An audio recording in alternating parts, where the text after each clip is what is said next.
नमस्कार किसान भाइयों, जब आपकी सोयाबीन में फूल आ रहे हो उस समय आपको जो है कौन से कीटनाशक और कौन से फंगिसाइड का स्प्रे बिल्कुल भी भूलकर भी नहीं करना है।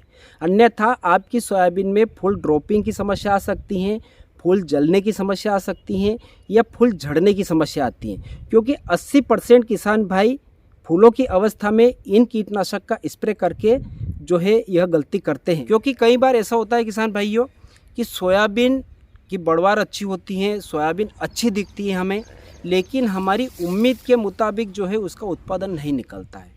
तो इस समय हमें कौन कौन से कीटनाशक और कौन से फंगिसाइड का स्प्रे नहीं करना चाहिए, इसी विषय पर हमारा आज का पूरा वीडियो है। तो वीडियो बहुत ही खास होने वाला है किसान भाइयों, आप इसको अवश्य देखिएगा। चाहे आप मेरे दूसरे वीडियो न देखें तो कोई दिक्कत नहीं है, लेकिन इस वीडियो को आप अवश्य पूरा देखिएगा ताकि आपको सही जानकारी मिले कि हमें कौन से कीटनाशक और कौन से फंगिसाइड का फूलों की अवस्था में स्प्रे करना है। जानकारी मेरी पसंद आती है तो वीडियो को लाइक कर दीजिएगा, और अगर जो आपने अभी तक चैनल को सब्सक्राइब नहीं किया है तो इसी प्रकार की जानकारियाँ आगे भी आपको विस्तार रूप से मिलती रहें, उसके लिए चैनल को सब्सक्राइब अवश्य कर लीजिएगा। और जी हाँ किसान भाइयों, अब जो है हमारी जानकारी फेसबुक पेज पर भी उपलब्ध है, तो आप जल्द से जल्द फेसबुक पर जो है सर्च कीजिए खेती की पाठशाला और इसको फॉलो कर लीजिए। वहाँ आपको जो है निरंतर शॉर्ट रील के माध्यम से जो है खेती के विषय में जानकारी डेली मिलती है। तो किसान मित्रों, अभी लगभग सोयाबीन में सभी जगह फूल आना शुरू हो चुके हैं और किसान भाई दूसरा स्प्रे करने की तैयारी में लग चुके हैं। अब ऐसे में क्या होता है किसान भाइयों कि हम जो है किसी हेवी कीटनाशक का जो है स्प्रे करते हैं, और इसमें अगर जो हमें जानकारी नहीं होगी तो हमारी सोयाबीन में जो है फूल जलने की या फूल ड्रॉपिंग की समस्या आ सकती है। क्योंकि ये जो फूलों की अवस्था होती है यह सोयाबीन में बहुत ही नाजुक अवस्था होती है, और इस समय हमें सबसे ज़्यादा हमारी सोयाबीन में ध्यान देने की आवश्यकता होती है। क्योंकि एक हिसाब से अगर जो हम माने ना तो ये जो स्टेज होती है यह सोयाबीन की गर्भवती अवस्था होती है। इस समय हम किसी भी हेवी कीटनाशक का स्प्रे नहीं कर सकते, किसी हेवी फंगिसाइड का भी स्प्रे नहीं कर सकते। अक्सर क्या होता है किसान भाइयों कि हमें लगता है कि हमारी सोयाबीन में रिंग कटर का या इल्ली का या रस चूसने वाले कीटों का अटैक बहुत ज़्यादा हो रहा है, तो हम किसी हेवी कीटनाशक को लेते हैं या 2-3 कीटनाशक एक साथ में जो है मिलाकर स्प्रे कर देते हैं। हम ये नहीं सोचते हैं कि इसका जो है हमारी सोयाबीन का पर जो है क्या प्रभाव पड़ेगा। हमारे सोयाबीन के अंदर जो कीट लगे हैं वो तो ख़त्म हो जाएंगे, लेकिन इसका दुष्परिणाम हमें जो है हमारी सोयाबीन के फूलों के ऊपर जाकर दिखेगा। क्योंकि कई बार ऐसा होता है किसान भाइयों कि सोयाबीन की बढ़वार अच्छी होती है, सोयाबीन अच्छी दिखती है हमें, लेकिन हमारी उम्मीद के मुताबिक जो है उसका उत्पादन नहीं निकलता है। तो वहाँ कहीं ना कहीं हम जो है गलती कर देते हैं, और अक्सर जो है किसान भाइयों यहीं आकर जो है दूसरे स्प्रे में सबसे बड़ी गलती करते हैं, जिसके कारण क्या होता है कि फूल झड़ने या फूल ड्रॉपिंग या फूल जलने की समस्या आती है। तो इसलिए किसान भाइयों अब डायरेक्ट मुद्दे पर आते हैं कि हमें फूलों की अवस्था में कौन से कीटनाशक और कौन से फंगिसाइड का स्प्रे नहीं करना है, इनसे बचना है। और इसके लिए अब हम दूसरे स्प्रे में कौन सा कीटनाशक का चयन करेंगे और कौन कौन से फंगिसाइड का चयन करके जो है हमारी सोयाबीन में स्प्रे कर सकते हैं। तो किसान भाइयों, एक सीधी सी भाषा में मैं बताऊं कि हमें जो जितने भी पाउडर फॉर्म वाले फंगिसाइड आते हैं, जैसे कि हमारा जो बायर का एलिएट आता है, इसका हमें जो है फूलों की अवस्था में स्प्रे नहीं करना चाहिए, क्योंकि इससे 90% फूल ड्रॉपिंग की समस्या आ सकती है। इसके बाद में जो बायर का नेटिव आता है, बहुत ही पॉपुलर फंगिसाइड है, इसका भी फूलों की अवस्था में स्प्रे नहीं करना चाहिए, क्योंकि इससे भी जो है किसान भाइयों फूल ड्रॉप हो सकते हैं। इसके बाद में जो कॉपर बेस्ड फंगिसाइड आते हैं, जैसे कि कॉपर ऑक्सीक्लोराइड आता है, जैसे कि हमारा सिजेंटा का ब्लू कॉपर आता है, इसके बाद में कॉपर हाइड्रो ऑक्साइड जो आता है, इनका भी जो है हमें फूलों की अवस्था में स्प्रे नहीं करना चाहिए, फूल झड़ने की समस्या आ सकती है। इसके बाद में किसान भाइयों सल्फर बेस्ड जो फंगिसाइड आते हैं, जैसे कि टेबुकोनाजोल प्लस सल्फर आते हैं, अक्सर किसान भाई फूलों की अवस्था में इसका स्प्रे करते हैं।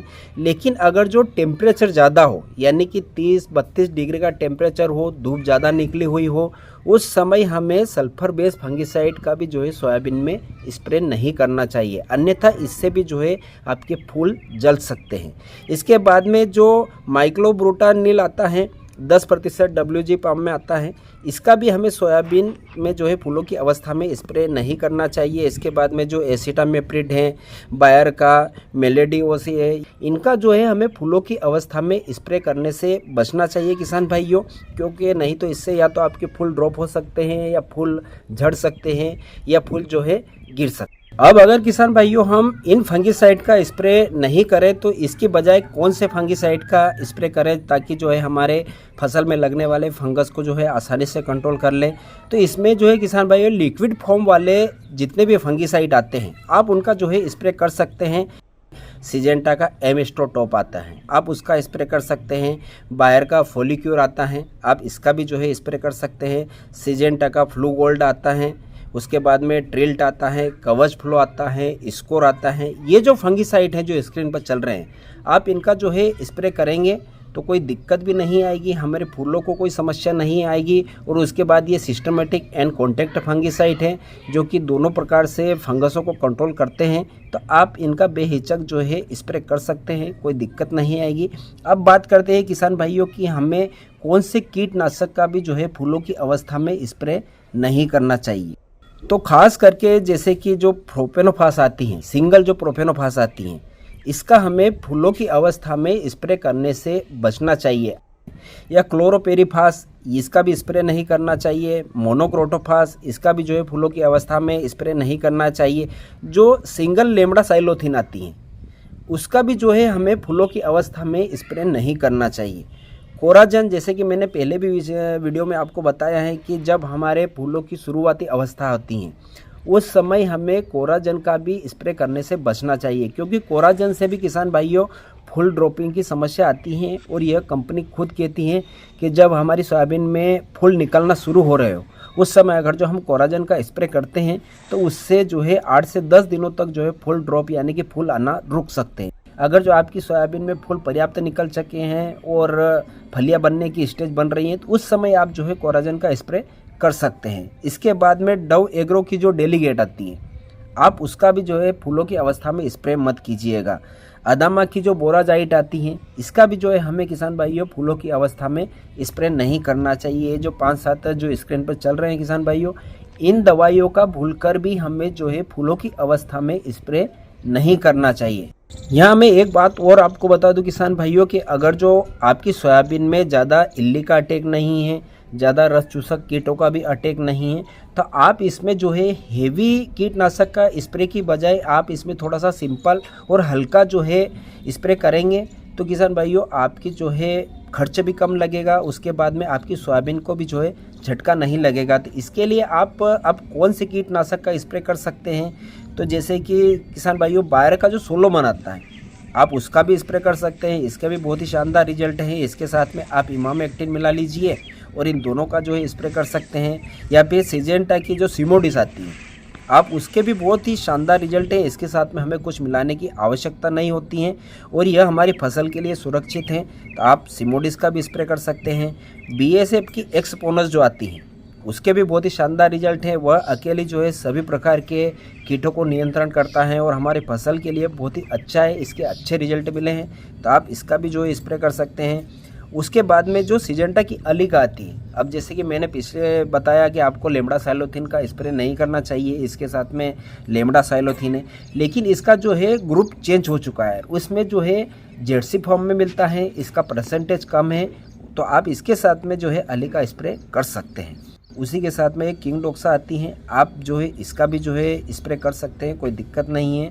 इसके बाद में किसान भाई जो सिजेंटा की एम्प्लीगो आती है आप एम्प्लीगो का भी जो है स्प्रे कर सकते हैं, क्योंकि इसके अंदर भी 2 टेक्निकल हैं और यह सभी प्रकार के कीटों को और इल्लियों को आसानी से कंट्रोल करता है। तो आप जो है ये स्क्रीन पर जो चल रही हैं इन दवाइयों का अगर जो स्प्रे करेंगे तो आपको खर्च भी कम आएगा। उसके बाद में जो है आपकी सोयाबीन को कोई अटैक नहीं होगा, कोई झटका नहीं लगेगा। तो ये इतनी सावधानी हमें किसान भाइयों जो है फूलों की अवस्था में रखना चाहिए।